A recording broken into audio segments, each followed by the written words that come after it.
मित्रांनो, जसं कुटुंबामध्ये नवीन पाहुणा येणार ह्याचे वेध लागतात, तसं एक गोष्ट जाणवते की खर्चाला पाय फुटतात. फक्त याच टप्प्यावरती होतं काय, अनेक वेळेला गुंतवणूक करताना आपल्या चुका होतात. पहिला आणि सगळ्यात महत्वाचा मुद्दा म्हणजे इन्शुरन्स संलग्न गुंतवणुका आपल्या बाळासाठी करू नये. आपलं उद्दिष्ट काय असतं, तर त्या बाळाचं भविष्य आर्थिकदृष्ट्या सिक्युअर करणं, सुरक्षित करणं. त्यावेळेला एक गोष्टीचं विसर पडतो, दॅट इज महागाई.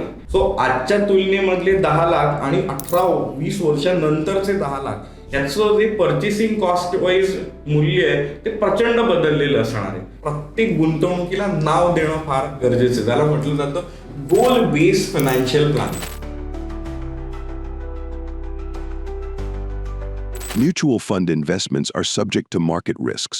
Read all scheme-related documents carefully. Investors are requested to review the prospectus carefully and obtain expert professional advice with regard to specific legal, tax, and financial implications of the investment or participation in the scheme before investments. मित्रांनो, नवीन पालक होणाऱ्यांसाठी गुंतवणुका या विषयावरती आज आपण चर्चा करणार आहोत. मित्रांनो, जसं कुटुंबामध्ये नवीन पाहुणा येणार ह्याचे वेध लागतात, तसं एक गोष्ट जाणवते की खर्चाला पाय फुटतात. अनेक प्रकारे खर्च वाढायला लागलेले असतात आणि या वाढत्या खर्चांमध्ये आपल्याला जाणवत असतं की इथून पुढे येणाऱ्या बाळाचं जे भविष्य आहे ते देखील मला सुरक्षित करणं गरजेचं आहे. आणि हे सुरक्षित करण्यासाठी अनेकांना प्रश्न पडलेला असतो की वाढती शिक्षणाचा खर्च, वाढती महागाई, पुढे त्या बाळाचं होणारं लग्न पासून सगळ्या गोष्टी आपल्याला पुढे जाऊन करायच्या असतात. त्यामुळे नवीन पालक होणाऱ्यांना जबाबदारीची जाणीव होऊन गुंतवणुकांबाबत सजगता येते. फक्त याच टप्प्यावरती होतं काय, अनेक वेळेला गुंतवणूक करताना आपल्या चुका होतात. या चुका टाळण्यासाठी आजचा खास व्हिडिओ आहे. सो आपण पहिल्या टप्प्यामध्ये समजून घेऊया की नवीन पालक होणाऱ्यांनी कोणत्या गुंतवणुका करू नयेत. पहिला आणि सगळ्यात महत्वाचा मुद्दा म्हणजे इन्शुरन्स संलग्न गुंतवणुका आपल्या बाळासाठी करू नयेत. काय होतं मित्रांनो, आपल्या मनावरती बिंबवलेलं गेलेलं असतं की इन्शुरन्स अतिशय महत्वाचा. पण हा इन्शुरन्स कोणासाठी महत्वाचा आहे, जो व्यक्ती कमावता आहे.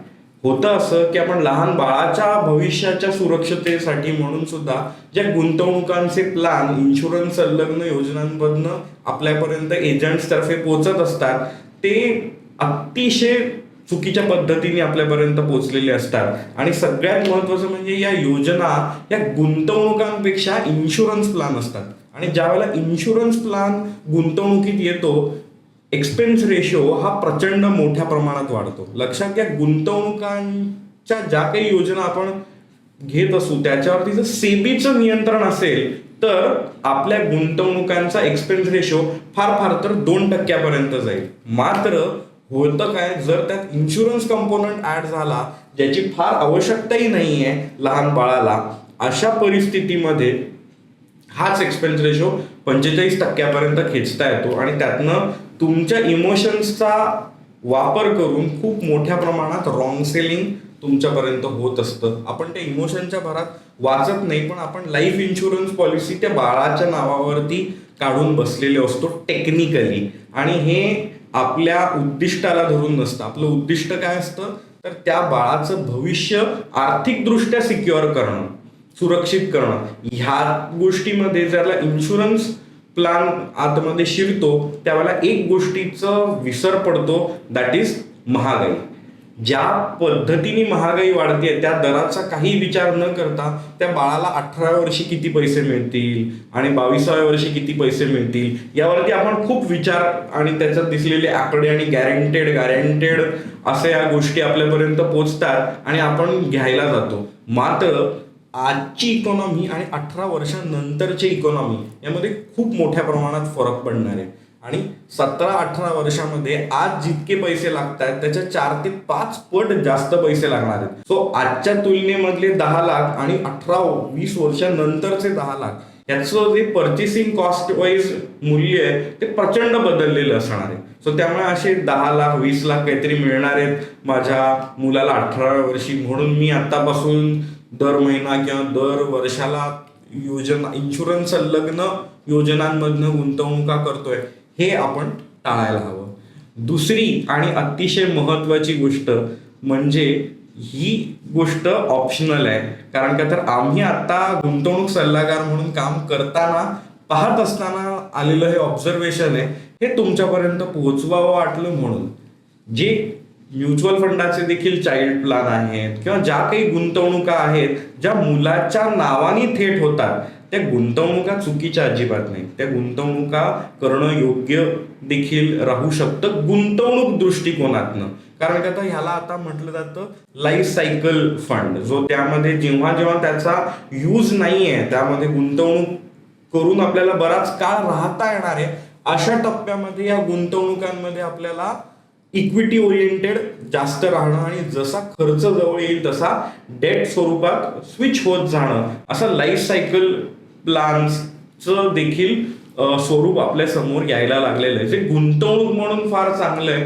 मात्र होतंय असं की ज्या म्युच्युअल फंड पोर्टफोलिओजचं त्या मुलाच्या नावाने किंवा मुलीच्या नावाने गुंतवणुका होत आहेत, आज आमच्या समोर येणारी उदाहरणं अशी आहेत की 18 वर्षांनंतर त्या मुलाचं किंवा मुलीचं त्यावरती पूर्णपणे अधिकार सुरू होतो. त्यामुळे काही पालकांनी ह्या गुंतवणुका केलेल्या असतात त्यांच्या उच्च शिक्षणासाठी, अब्रॉड एज्युकेशनसाठी. मात्र काही केसेस आमच्या समोर अशा आल्या की ज्यामध्ये त्यांनी हे पैसे 18 वर्ष झाल्यानंतर पूर्णपणे त्यांच्या नावावर झाल्यावर तिकडे असलेला आई वडिलांचा मेल ID रजिस्टर्ड वगैरे सगळं बदलून घेतलं. आई वडिलांना याची कल्पना पण नव्हती आणि ते पैसे काढले कुठे क्रिप्टो ट्रेडिंगमध्ये किंवा शेअर ट्रेडिंगमध्ये किंवा वेगवेगळ्या पर्पजमध्ये त्यांनी ते वापरून टाकलेले. आणि जेव्हा केव्हा त्यांच्या उच्च शिक्षणासाठी म्हणून आई वडिलांना आठवण आली की अरे बाबा हे पैशाचं काय, त्यावेळेला लक्षात आलं की अरे हे तर पैसे वापरून झालेले आहेत, हे खर्चच झालेले आहेत, हे आता त्यांच्या नावावरती नाहीच आहेत.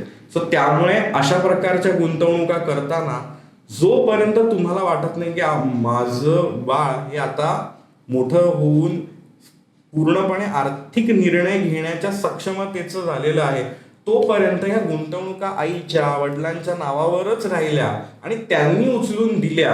त्यांना जेव्हा जेव्हा कधी काही वाटणार आहे, गरज आहे, त्यावेळेला आपल्याला या मुलांसाठी खर्च करण्यासाठी म्हणून हे ठेवलेले फंड आहेत, यामधनं रिडम्शन केलं आणि त्यासाठी वापरलं. आणि ह्याचा अधिकार जो आहे हा सक्षम पालकाकडे, आई किंवा वडिलांकडे, आजी आजोबांकडे, जे तुम्हाला योग्य वाटेल त्यांच्याकडे जर तुम्ही ठेवून जर करत असाल तर ते जास्त योग्य राहील. कारण का तर आत्ता तुम्ही गुंतवणुका करताय ते ठीक आहे, पण त्याचा 18 नंतर जो 18 ते 25 हा जो कालावधी आहे, हा कालावधी आज खूप वल्नरेबल झालेला आहे. सोशल मीडियाचा प्रभाव आला, अटेन्शन स्पॅन खूप कमी झाला आणि यामध्ये मित्र मैत्रिणी संगत या सगळ्या गोष्टींमध्ये तुम्ही त्यांच्या नावावर केलेल्या गुंतवणुकाचा जो योग्य पर्पज आहे तो पूर्ण न होत असेल ते काही योग्य नाही. सो म्हणून त्याबद्दल आपण काळजी घेणं अतिशय गरजेचं आहे.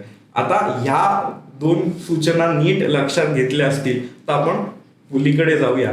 बघा मित्रांनो, गुंतवणुका करत असताना आपण प्रत्येक गुंतवणुकीला नाव देणं फार गरजेचं आहे. त्याला म्हटलं जातं गोल बेस्ड फायनान्शियल प्लॅनिंग.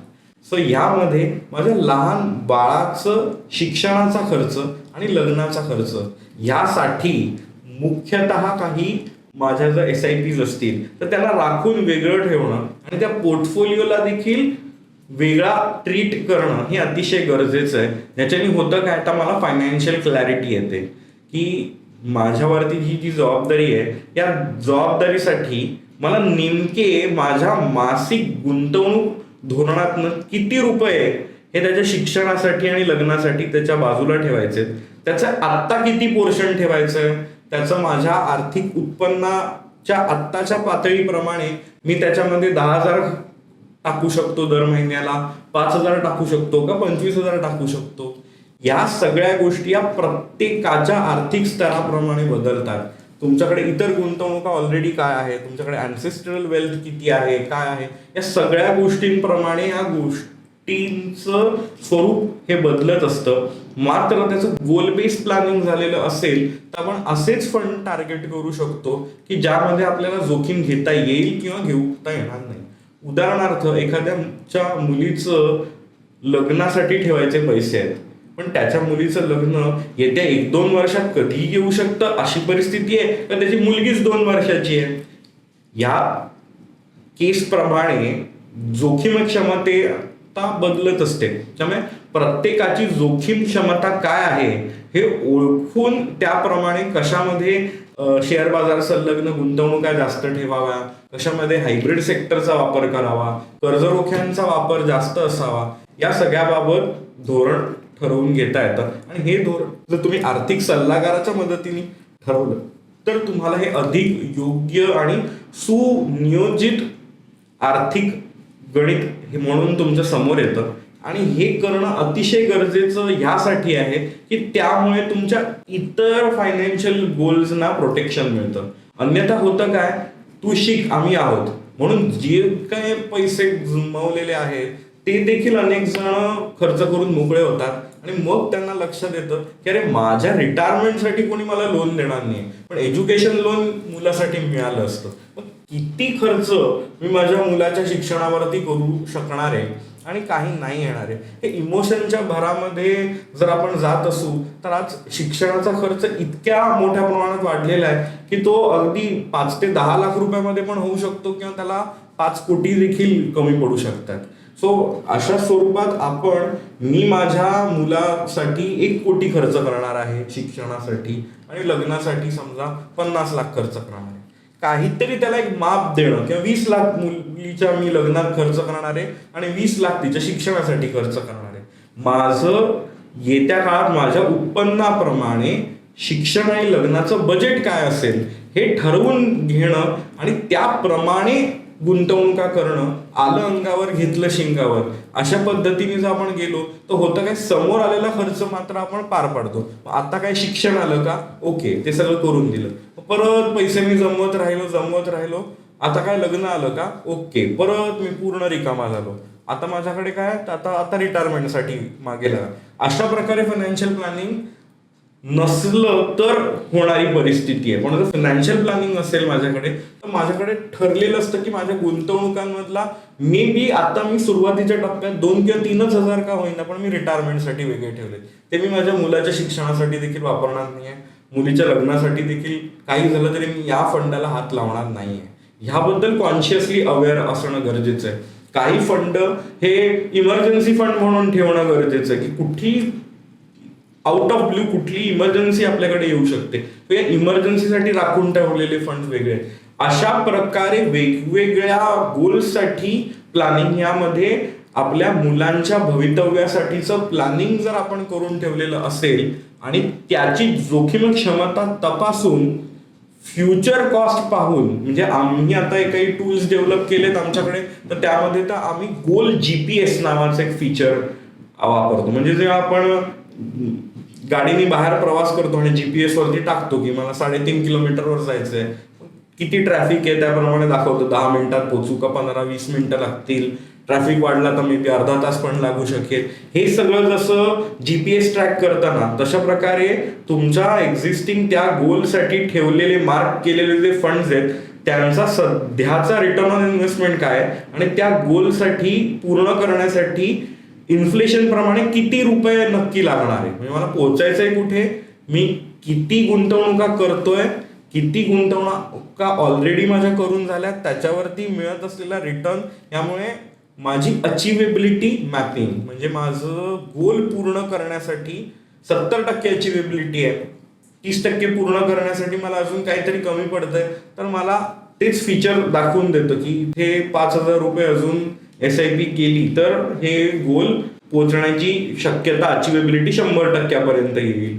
किंवा प्रत्येक गोल हे 120% जर आणून ठेवून दिलं तर कधीही येणारा 10-20% मार्केट फॉल जो आहे तो रेझिस्टन्स त्या प्रत्येक गोलमध्ये आलेलं असतं. अशा प्रकारे गोल बेस्ड प्लॅनिंगला जर आपण लक्षात घेऊन आपल्याच नावावरती गुंतवणुका ठेवल्यात पण पुढच्या पिढीसाठी ठेवल्या असतील तर हे अतिशय मिनिंगफुल आणि माइंडफुल केलेल्या गुंतवणुका ठरतील. वॉरन बफे म्हणालेले, मुलांसाठी किती गुंतवणुका करून ठेवा, किती पैसे ठेवा, तर इतके पैसे जरूर ठेवा की त्यांना वाटेल की मी काही करू शकतो.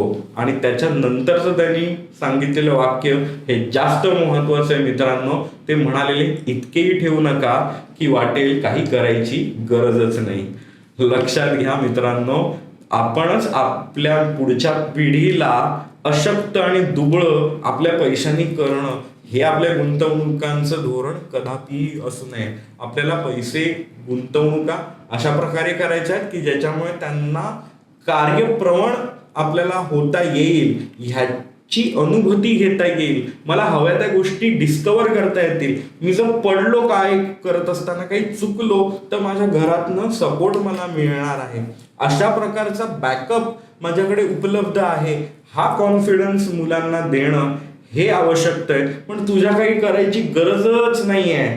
तुला आज बरेच व्हिडिओज आणि हे सुद्धा चालतात की तुम्ही मुलांच्या शिक्षणावर खर्चच कशाला करता, त्याऐवजी गुंतवणुका. मी या गोष्टीच्या पूर्णपणे विरुद्ध आहे. मुलांना आपल्याला चांगल्या प्रकारे शिक्षणाचा खर्च देऊन त्यांना आपल्याला सबळ करणं ही अतिशय आणि अतिशय महत्वाची आपली सामाजिक जबाबदारी आहे. त्यांना काही नको करू बाळा, तू ज्यासाठी मी पैसे ठेवलेले आहेत त्यातनं दर महिन्याला तुला पैसे येतील आणि मस्त तू जग, ह्या स्वरूपाने एक समाज म्हणून आपण अतिशय चुकीचे पावलांवरती जाऊ शकतो. मला वाटतं अशा प्रकारे दुबळं आणि कर्तृत्वहीन होणं हे आपल्या पुढच्या पिढीला होऊ देणं हे आपल्यापैकी कोणालाच आवडणार नाहीये. सो असं न होऊ देता काहीही मला करता येऊ शकतं, इतका कॉन्फिडन्स हा मला माझ्या आईवडिलांनी गुंतवणुका करून दिलेला, त्यांना त्यांच्या आईवडिलांनी दिलेला. मी गुंतवणूक क्षेत्रातली तिसरी पिढी या नात्याने तुम्हाला सांगतोय की घरामध्ये असलेलं हे वेल्थ कल्चर मुलांना कार्यप्रवण करत असतं. तुम्हाला देखील आणि तुमच्या पुढच्या पिढीला देखील या कार्यप्रवण गुंतवणुका आणि माइंडफुल गुंतवणुका करण्यासाठी माझ्याकडनं खूप खूप शुभेच्छा. जर तुम्हाला या रिलेटेड गुंतवणूक सल्ला हवा असेल, माझ्याशी थेट चर्चा करायची असेल, तर इथे दिलेल्या नंबरवरती आणि डिस्क्रिप्शन मधल्या लिंकवरती जाऊन तुम्ही तुमची आणि माझी वेळ ठरवू शकता आणि आपण नक्की भेटूया. तुमच्या गुंतवणुकांचा आतापर्यंतचा पोर्टफोलिओचा रिव्ह्यू करून सगळ्या गोष्टी समजून घेऊन तुमच्या गुंतवणुकांना आपण पुढच्या पातळीवरती नेऊ शकतो. धन्यवाद. Mutual fund investments are subject to market risks. Read all scheme-related documents carefully. Investors are requested to review the prospectus carefully and obtain expert professional advice with regard to specific legal, tax, and financial implications of the investment or participation in the scheme before investments.